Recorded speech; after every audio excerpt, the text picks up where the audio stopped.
What's up everyone and welcome back to the MMA Zone. Today, let's get started with Aljamain Sterling and Sean O'Malley go back and forth. In the wake of UFC 292, there's been quite a bit of uncertainty regarding who Sugar Sean O'Malley will defend the bantamweight title against. While Aljamain Sterling has expressed his desire to rematch O'Malley in the hopes of avenging his loss, it sounds as though things are still up in the air. With Sterling hearing the talk of O'Malley and Chito Vera fighting, he weighed in on a recent episode of the MMA Hour. Chito's number 6, dude. I don't even, yeah, there's a storyline, but we signed the WWE where we merge.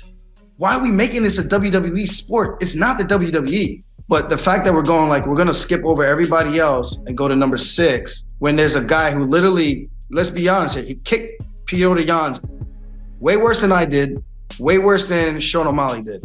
Why is he not next? There's a storyline. He still has the jacket. O'Malley then fired back on social media, asking if the right hand that put the former champ to sleep felt real enough for him, writing, "Did that right hand not feel real, brother?" Since the fight, the UFC has seemingly booked the remainder of the pay-per-view title fight slots for the rest of the year. Unless the promotion were to book O'Malley's first title defense for the co-main event of UFC 296, it sounds as though fans will have to wait to see how things play out in the bantamweight division. Shout out to our first comments on yesterday's video. Thanks for the support. Let's take a look at MMA community goes off on price increase. Reports surfaced this week indicating that ESPN Plus will be increasing their prices starting October 12th, with the monthly subscription going from $9.99 to $10.99 and annual subscriptions going from $99.99 to $109.99.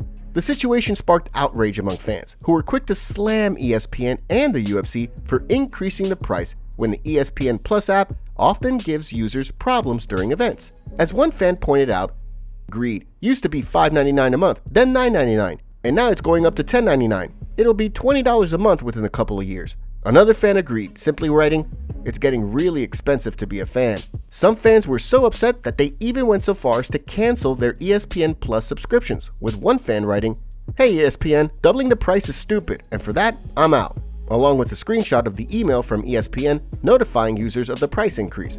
International fans were quick to crack jokes at the situation, with one fan writing, "The fact that we can watch every single fight night, pay-per-view, and Dana White's Contender Series for €5.99 a month in the Netherlands is crazy, lol. Plus, you can share your account with 4 people, so it's really €1.50 per person." Of course, some fans weren't too worried about the situation, with one fan writing, "I usually pay $0. I go on this funny website and I get a 100% discount. UFC, catch me if you can." Another agreed, writing, "Most Americans just stream, lol. 30 seconds behind live, but it works." Others took things a step further, with one fan writing, "Being a UFC fan is so unaffordable. ESPN is ruining the sport." While the pay-per-view prices haven't gone up with the latest price increase, one fan predicted that would change when Conor McGregor returns, writing, "You can guarantee that pay-per-view price will be going up for the next Conor McGregor card." The timing of the latest price increase notably seems to coincide with a stacked lineup for the UFC heading into the end of the year.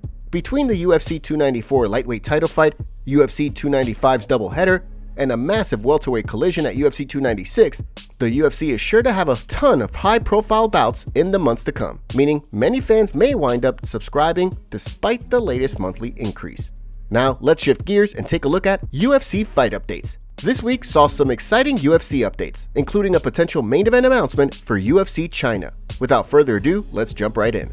First up on the calendar, we have a scrap between Andre Muniz and Jun Young Park, which will take place on December 9th at UFC China. The bout will see Muniz look to snap a 2-fight skid that most recently saw him lose to Paul Craig. On the flip side, the Iron Turtle will be looking to extend a 4-fight win streak going back to last summer. According to reports, a bantamweight fight between Petr Yan and Song Yadong is in the works for a potential main event billing on the UFC China card as well. Although nothing has been finalized, several reports have indicated that the UFC is trying to close the deal on the booking. The fight would be Yan's second of the year after a lopsided loss to Merab Dvalishvili marked his 3rd straight following a pair of narrow decision losses to Aljamain Sterling and Sean O'Malley.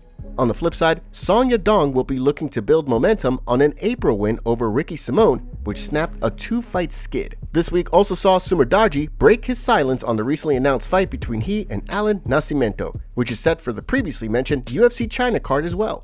After the fight was reported earlier this week, Sumerdadji took to Twitter to make an exciting announcement for his fans, confirming the fight while writing, "Happy to be back in the octagon again. The following week, Irene Aldana and Karol Rosa will collide at UFC 296 on December 16th in a highly anticipated bout that will see Aldana look to bounce back from a June loss to Amanda Nunes, while on the flip side, Rosa will be looking to build on a recent win over Yana Santos, previously known as Yana Kunitskaya. Last but certainly not least, we have some exciting news about the return of featherweight kingpin Alexander Volkanovski, who, after undergoing surgery earlier this year, tweeted this week that he would be ready to return in January, writing, "January sounds good to me." Assuming he defends the featherweight title against Ilia Topuria as expected, the fight would mark his 6th potential title defense in 4 years. With fighters and the UFC looking ahead to 2024, it's clear that the exciting updates will keep on coming. Next, let's take a look at Ian Garry leaks audio message. When it was announced that Ian Machado Garry and Vicente Luque were set to compete at UFC 296 on December 16th, many questioned the booking, given that the two have trained together in the past. In a sport where teammates often don't want to compete against each other, given the brotherhood that is formed inside the gym, Garry and Luque have another perspective. In the video where the two discuss their dreams, they gave fans an inside look at how they're able to compete against one another despite the camaraderie between them. Oh, what's up? What's up, my man? Our paths cross once again, and this time in a different way. Now we're fighting each other. This is nothing to do with a animosity. This is everything to do with respect and everything to do with wanting to be the best in the world. For me, it's always been business. It's always been about being the best in the world and enjoying this sport that we love so much. You want to be the best in the world. I want to be the best in the world. They've matched us together, and you know what? Let's dance, let's go out there, let's put on a show, and let's have some fun. I wish you the best. I wish you a great training camp. Garry posted the audio to Instagram, along with the caption, "We love what we do, and on December 16th at UFC 296, we dance." With the fight on the horizon in December, the MMA community seems to be split in regards to who they think gets the job done.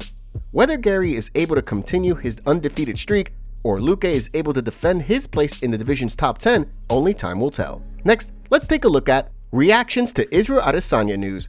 News recently surfaced that former middleweight champion Israel Adesanya had pled guilty to a drunk driving charge 3 weeks prior to his UFC 293 bout with Sean Strickland. The news left many stunned, with UFC President Dana White sharing his thoughts following this week's episode of Dana White's Contender Series. Yeah, no, I think that bad decisions, man. You know what I mean?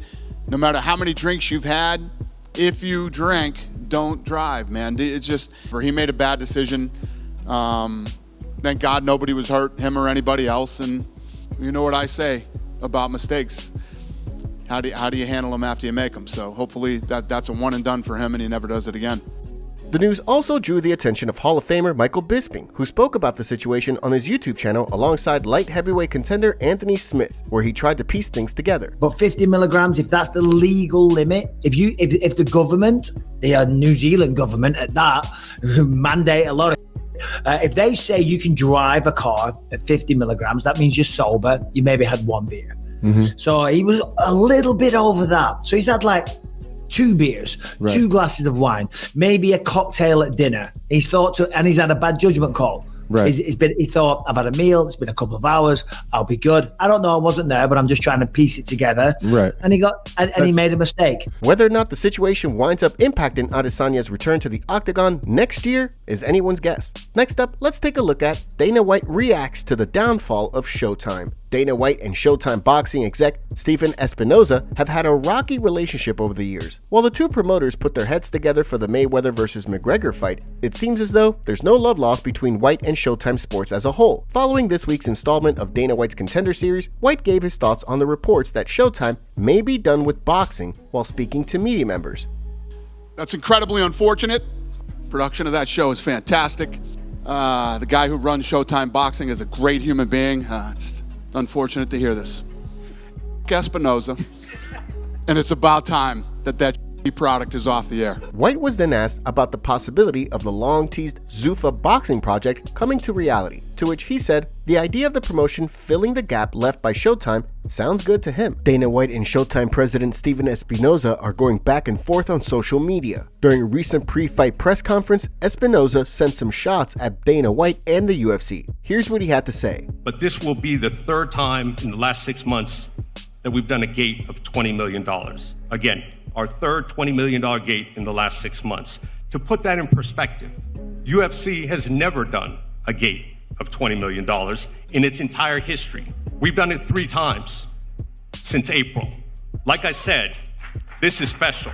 Dana White responded by saying, "That's exactly the type of response I would expect from that weasel Espinoza. That scumbag has absolutely nothing to do with the success of Canelo, Ryan Garcia, and Terrence Crawford. Those guys are megastars, and they are the ones responsible for driving the gates in their fights. For him to even try and take any credit at all shows you exactly what an arrogant, delusional piece of that guy is. For this clown to talk about levels is hilarious. The production of the fights and Showtime is an embarrassment, and I've been saying that forever. He's a little guy with a big yap and is a complete phony. I'm not at all surprised this is the end for him. It should have come way sooner. Sorry to see you go, Weasel. Enjoy your retirement." The MMA community went off at Dana White for these comments. Here's what he had to say. I mean, look, we know who Dana is. He's always, he's very intelligent, very witty, very classy, a really articulate representative of his company. No, I wouldn't respond to that. I'm just stating facts. I mean, he can certainly give his personal opinion of me whenever he wants, and he feels free to do that. But the facts are the facts are. We all know in the business what the gate for September 16th was, and there's a reason why they didn't put it out. And we know what kind of gate we're going to do this thing. So the reality is, we're doing $20 million gates. To put it in perspective, UFC has never done a $20 million gate. Maybe one day it will. Maybe someday they'll figure out how to do it. But they haven't yet, and we do it with regularity. What's so brutal about it, Boxing Kingdom? He can't refute the facts, can he? Imagine a guy we just saw smack his wife up on camera, who proudly underpays his fighters, calling someone else a scumbag. Some nerve. Who's going to be the next UFC star to beg for a boxing check? Sounds like Dana is mad he doesn't have any real stars. He's saying the fighters are the ones drawing money, but he barely pays his. Dana White calling anyone's character into question is beyond laughable. On a recent episode of the Joe Rogan Experience, Joe Rogan sent an offer to Dana White for a future event under the UFC banner, and he even offered to commentate it alongside one commentator, Michael Schiavello. Here's what Rogan had to offer Dana White. Like, how is Muay Thai not the biggest sport in the world? And I was like, I think that has the most untapped potential of all the combat sports. Because obviously, boxing is huge. MMA is huge. How the is Muay Thai not huge? Yeah. It's so exciting. I brought it up with Dana, and I said, dude, I know you guys are into this slap fight thing, but I think like the thing that's untapped is kickboxing. And he was like, but nobody liked that PK karate. I'm like, bro, that was in the 1980s. If they put the UFC promotion machine behind high-level kickboxing and got just fucking, hey, we're going to sign the biggest fighters in the world. We're going to have UFC kickboxing. UFC should hire Michael Schiavello and do a Muay Thai card. Dana, I'll commentate. You heard me. I'll fucking commentate it. Let's go. Is Dana a fan of kickboxing, though? Does he follow it? Dana's a fan of whatever works. He's a fan of fights. He just thinks that for whatever reason, that kickboxing never caught on in America. If Dana decided to get behind that, God, it would be huge. Muay Thai, UFC Muay Thai. Dana, I'll commentate. Do you think? Let's go. I'll promote it. Top comments. I have zero respect left for the UFC if they actually make Hunt pay those fees. Brock never should have been allowed to fight, but he did, and they made a lot of money off of it. Mark Hunt was done wrong. Someone responded with, "So wrong, shaking my head. The man with money and better lawyers always wins." We went from wondering when Khabib will fight again to wondering when Khabib will coach again. Let the man enjoy his retirement, man. Hey, no cap, what the did Stipe say? No one ever knows. Make sure to leave a comment and you might get featured in our next video. Thanks for watching. If you enjoyed, make sure to subscribe and turn on notifications to never miss any MMA news. Check out our video from yesterday if you missed it. See you tomorrow.